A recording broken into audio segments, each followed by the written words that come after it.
SMT Nation, we back. We've got this article from Mike Dano. Light reading. I'll link it in the description. It's titled Ericsson Gets Closer to Banning Apple's 5G iPhones in the US. Holy cow. Okay, so I remember this original story from like earlier in the year. It may have even been from last year, actually. I'm trying to remember, but there probably is some licensing conflict here. All right, let's peep this out. The patent licensing battle between Apple and Ericsson appears to be heating up. According to one analyst, Ericsson's case against the iPhone vendor may be gaining momentum. Oh no. The heart of the issue, Ericsson's 5G patents. The vendor wants Apple to pay licensing fees for access to those patents. In the pursuit of those fees, Ericsson is working to convince patent judges across the world to prevent Apple from selling products that it believes infringe on its patents. Ericsson has already done so in Colombia, working to convince a U.S. court to enact a similar ban. All right, so this obviously hurts in Colombia. It would be devastating in the U.S. because no phone sells better in the U.S. than Apple's iPhone. To be clear, the effort is a negotiating tactic.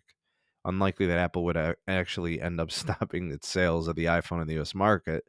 Instead, it would probably agree to Ericsson's patent licensing terms. I think that's the most likely outcome is Apple continuing to use those patents and then Apple paying Ericsson for the rights to use those patents. Latest from this is that they've issued a new order that puts Ericsson in great shape.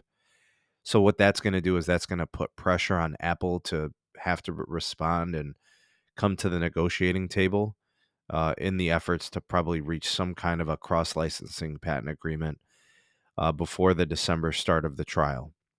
All right, so if you look at the date today, look at your calendar. We're what, September, October-ish. They got a couple of months to figure this thing out.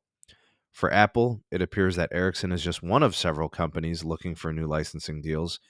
As noted by Foss Patents, it appears that both Nokia and InterDigital are also pursuing new patent licensing deals with the iPhone vendor. Apple, for its part, recently announced its newest iPhone 14 has posted solid sales figure for the gadget, both in the US and internationally. So here's my takeaway, folks. I don't get vibes that it's the end of the world for the iPhone in the US. I get vibes of, these companies have a good case. Apple's going to have to come to the realization they're going to have to reach settlements, pay those licensing fees to do what they got to do with those 5G modems and firmware and whatever other technologies are involved here with these patents. So fear not, all you iPhone lovers out there, you will still be getting the iPhone in the US. That will not be jeopardized. Just these other companies want to get paid for what the iPhone is using when it comes to the intelligence, the designs, the patents, all those things. They just want to get paid, man. Apple, cut the check, make it happen. Let's get this thing going. Comment down below. You are the voice of the people, the SMT Nation. Let your voice be heard. Like, share, subscribe for more, and turn on the bell notification icon to never miss an upload. We out this piece. Peace.